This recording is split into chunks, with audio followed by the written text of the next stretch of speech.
Hey, in today's lesson, we are talking about 5 reasons why writing emails in English might be difficult for you and how to approach these challenges to make writing emails easier. Let's go.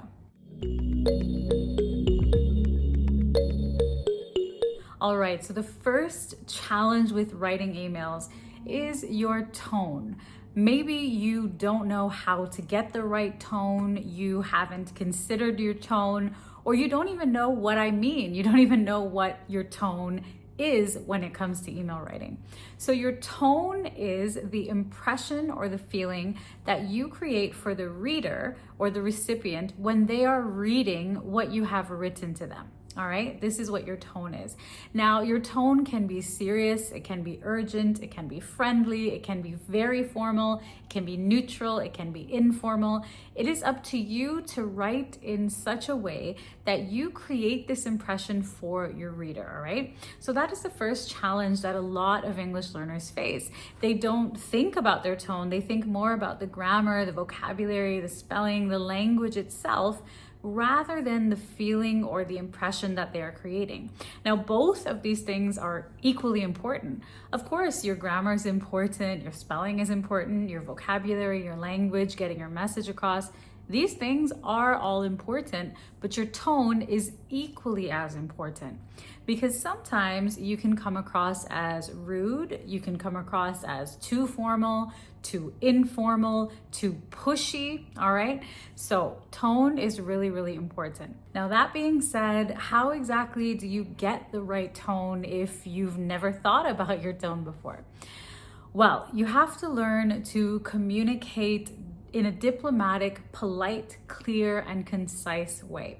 Now, these things might not come naturally and do not come naturally to all of us, even native English speakers. This is something that native English speakers have to learn when they enter the workforce. A simple way to improve your tone, or at least become aware of your tone, is to ask someone else, maybe a friend or a family member, to read your email and ask them how it comes across, okay? Do you sound friendly? Basically ask, how do I sound to you? What kind of person do I sound like to you? Imagine you didn't know me, read this email and tell me what your impression of me is or your feeling about me is, okay? This is one way to do it. Now, when you're trying to get the right tone, it is important for you to first of all think about the tone, establish the tone for yourself. Say, okay, I wanna come across as friendly, but still formal. Okay, then you need to put yourself in the recipient's shoes, read your email objectively, and ask yourself, okay, did I achieve the tone that I was trying to achieve?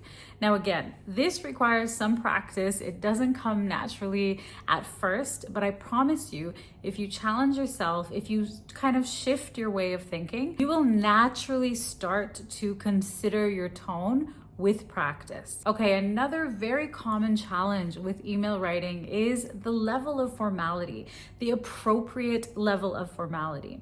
Many English learners and many people in general feel like formal is better, okay? If I'm more serious, if I'm more formal, I sound more professional. And the reality is that this is not always the case. Generally speaking, in business, we want to communicate in a more neutral and somewhat friendly way, especially with people that we know. Times have changed. In the past, it was the case that you were always formal in your official communications, in your emails, in your letters, and so on. But nowadays, things are a little more relaxed. Now, I'm not saying to be informal and write like you would in a chat with a friend. No, of course not. You do need a degree of formality, a level of formality. However, sometimes people confuse being formal with just being complicated and using lots of complicated vocabulary and complicated grammatical structures. And by doing this, you can overcomplicate your message by trying to be formal. You can actually make your message a little bit unclear, and that is unnecessary, okay? So just be careful not to overdo the levels of formality. All right. Now, there's lots of things you can do to help yourself become aware of formality. Pay attention to the level of formality that your colleagues use and try to mimic, mirror, or match that level, okay? If everyone that you work with is pretty casual or let's say neutral, sort of in the middle, you don't want to be overly formal in the way you communicate or very informal in the way you communicate. You want to find that middle ground, okay? Similarly, if you work in an industry or in a company or in a team that is very formal, in that case, you need to be more formal as well. So there's lots of different factors to consider here, but you do need to be aware of who you're communicating with, how formal you sound. Does it fit in with the group, the team, or the other person? Does it make sense? Or are you on a completely different page, all right? So be aware that first of all, there are different levels of formality and you need to adjust how you deliver your message according to the situation, according to who you are speaking to. Now, another very common reason why writing emails can be difficult is simply that you never learned how. Most people, including native English speakers, did not learn how to write emails. It just wasn't a skill that was taught in school, at least up until now. A majority of people studied, they finished their school, and they went on to enter the workforce, and they just didn't have the skill of email writing. It's something that people kind of learn on their own over time, and eventually common practices and best practices came into existence, right? And it's sort of up to you to be aware of these common practices and expectations for email writing, even if you did not learn it in school. The same can be said for writing your CV or a cover letter, completing a job application, participating in a job interview. These are skills that a lot of people just have not learned and do not know how to do. They kind of learn as they go, right?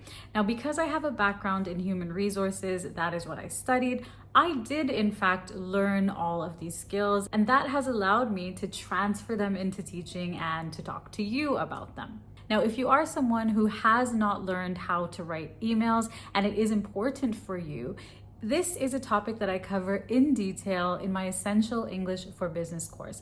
There is a unit on email writing, and I do discuss how to get the right tone, how to make sure that your message comes across clearly and in the way that you intend. Now, the Essential English for Business course is an online self-study course you can learn at your own pace.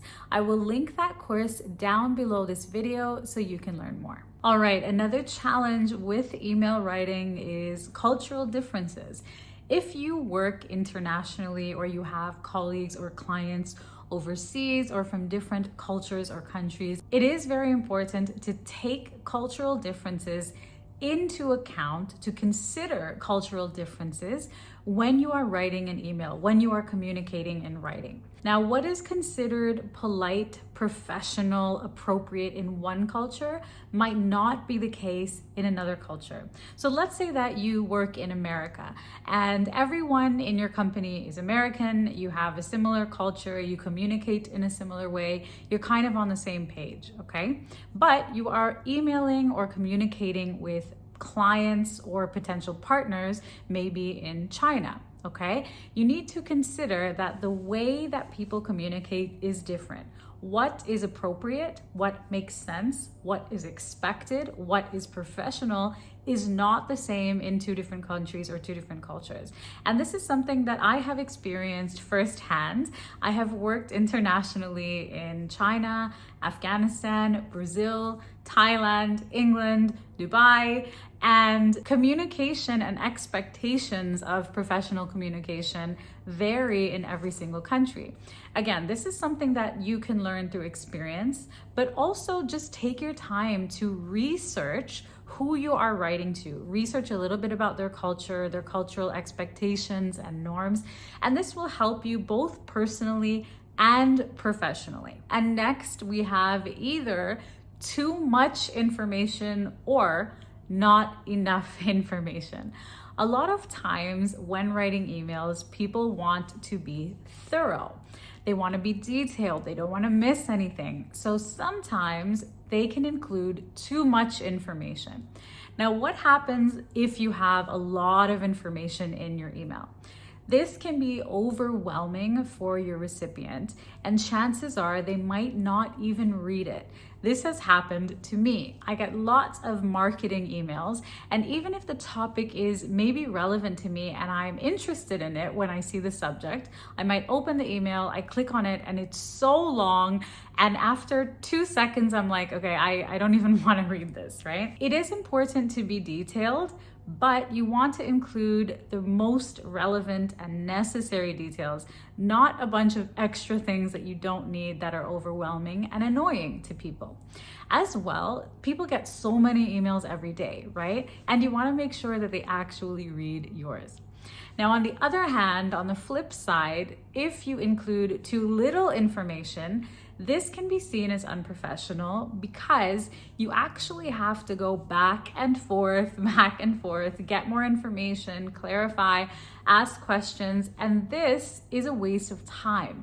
And of course, as I've said before, in business, time is money. So it's really a matter of kind of getting that right balance, including the appropriate amount of detail, being as clear as you possibly can, so that your recipient doesn't have to come back to you a bunch more times and ask lots more questions, okay? You want to find that middle ground. It's not overwhelming, it's not too much, but it's also not one line that requires a lot of follow-ups. One thing you can do to help yourself in this area is pay attention to the emails that you receive. Analyze the emails that you receive. Ask yourself, okay, how do I feel about this email? Is it clear? Is it super long? Am I able to finish it? Can I identify the main points? Do I need more information? If you have read an email, it's crystal clear, the point is there, you get what they're talking about, this is good. This is not too much. That's a simple tip. Just analyze other people's emails that are being sent to you. Are you getting what you need, or do you need to follow up? Now, the points we talked about in today's lesson are only a few of the reasons why emails can be so challenging. But writing emails in English is a super important skill for anyone in any industry. Now, if you do want to learn more about email writing, make sure to check out the Essential English for Business course linked down below. And if you enjoyed today's lesson, please do give it a thumbs up, leave a comment to let me know, and subscribe, because this helps the channel to grow and reach English learners all around the world. Thank you for watching, learning, and spending time here with me today. I hope you learned something new, and I will see you soon in another one.